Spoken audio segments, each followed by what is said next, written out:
Hello everyone, my name is Mingshuai Chen. I'm currently doing my postdoc in Aachen University in Germany within the research group of software modeling and verification. The topic of my talk today will be on the infinite or unbounded time safety verification of stochastic differential dynamics. This is a joint work with my colleagues Shenghua Feng, Baixue, and Naijun Zhan from the Institute of Software Chinese Academy of Sciences, as well as Sriram Sankaranarayanan from the University of Colorado Boulder. Now I'd like to start the story about the motivation of this work. So we are living in a world filled with stochasticity.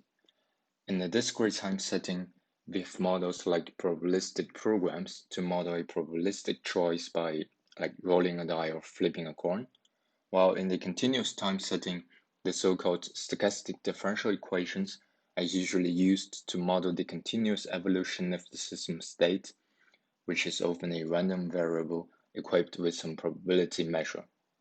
Such a model dates back to the beginning of the 20th century when Louis Bachelier, in his study of the speculation theory, used Brownian motion to model the behavior of a speculator, and thereby the well-known claim that the mathematical expectation of the speculator is zero. As you can see from the animation on the right, the Brownian motion of a particle can be viewed as a two-dimensional random walk conducted continuously in both time and space. Then at any time instant, the position of the particle is a random variable respecting to a certain probability distribution.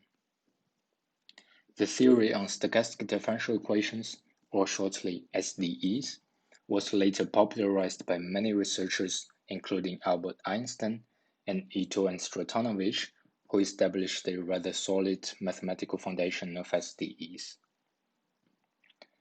Since then, stochastic differential equations have witnessed numerous applications, including models of disturbances in engineered systems ranging from wind forces to pedestrian motion, models of biological processes, for instance, the population dynamics of a predator-prey model, and models of financial instruments such as the price of the stock options, as well as the models of robust control where a plant operates against the noisy disturbances from the environment.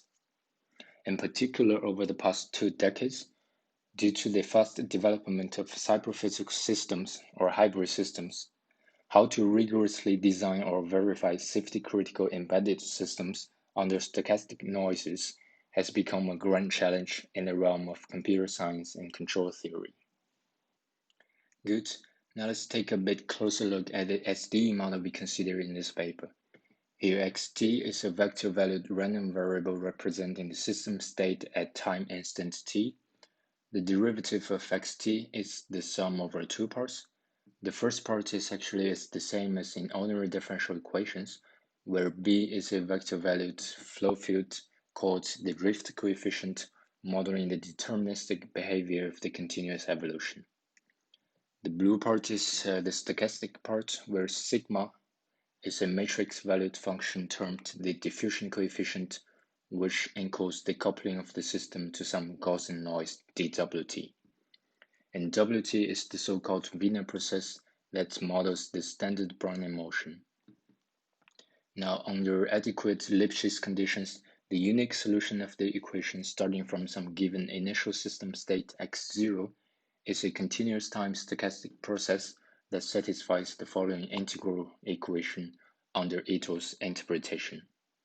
So intuitively speaking, the solution is a collection of random variables at infinitely many timestamps, which is also referred to as a diffusion process.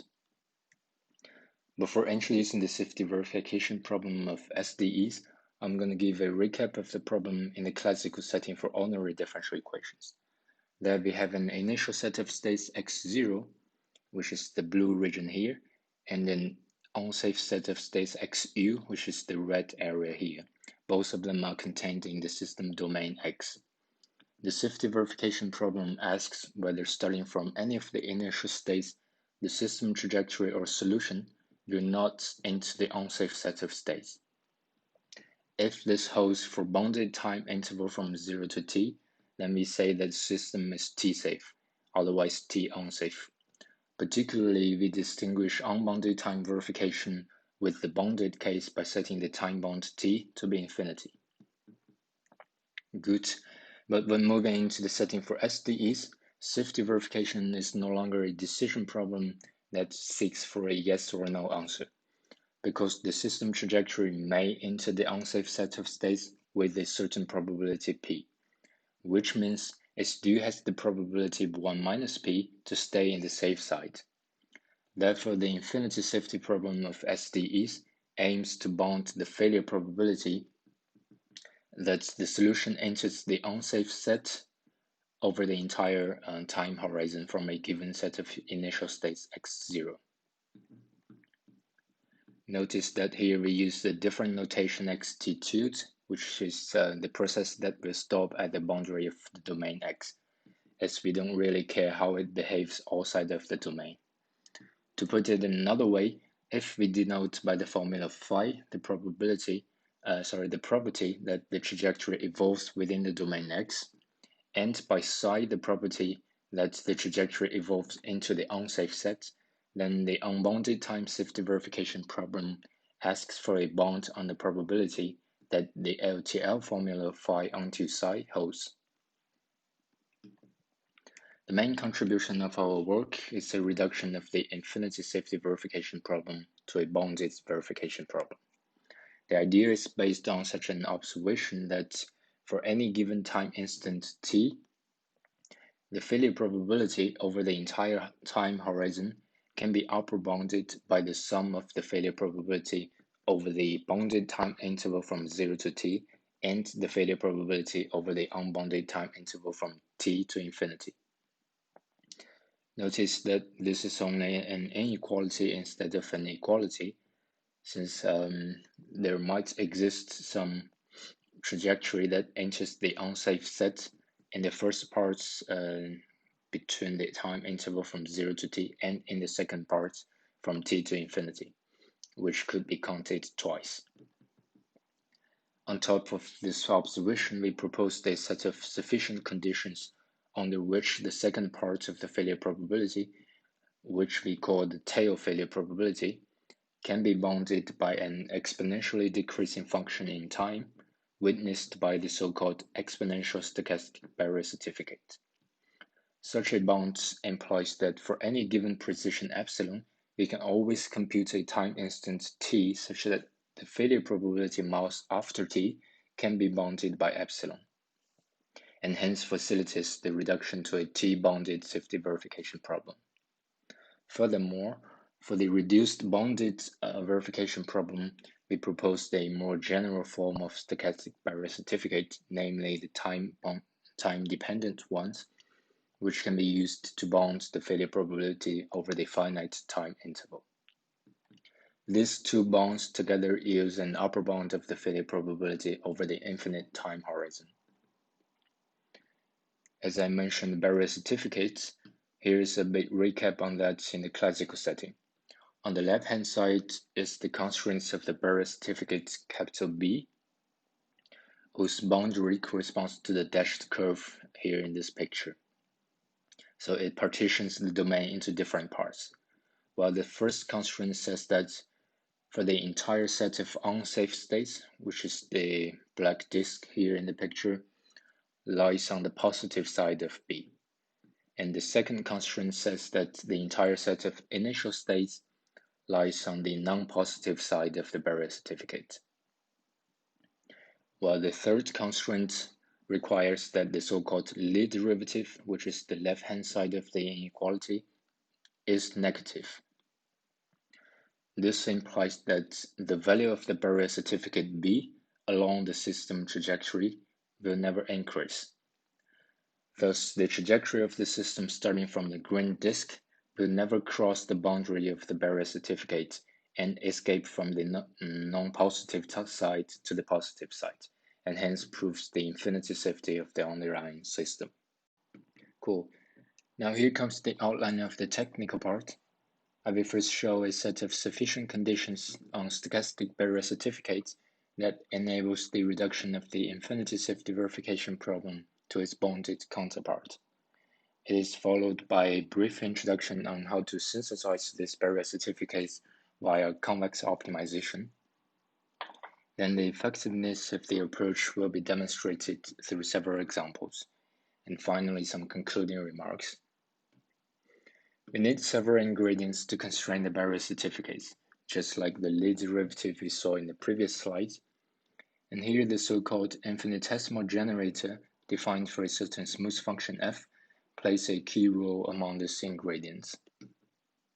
Here I won't walk you through the somewhat horrible mathematics, but the key take-home message is that given a diffusion process xt, which is a solution to some SDE, the infinitesimal generator of a function f generalizes the Lie derivative that captures how the function f evolves along the system trajectory xt.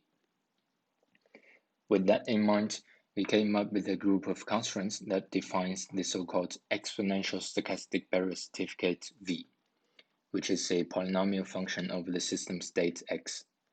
This barrier certificate will later be used to bound the tail failure probability of the system. Here, the first condition says that V is non-negative over the domain. The second condition says that the infinitesimal generator of V along the system trajectory is no larger than minus V itself times a non-negative matrix lambda. Unlike in the classical setting where the Lie derivative is required to be smaller than 0, the infinitesimal generator here is required to be even smaller.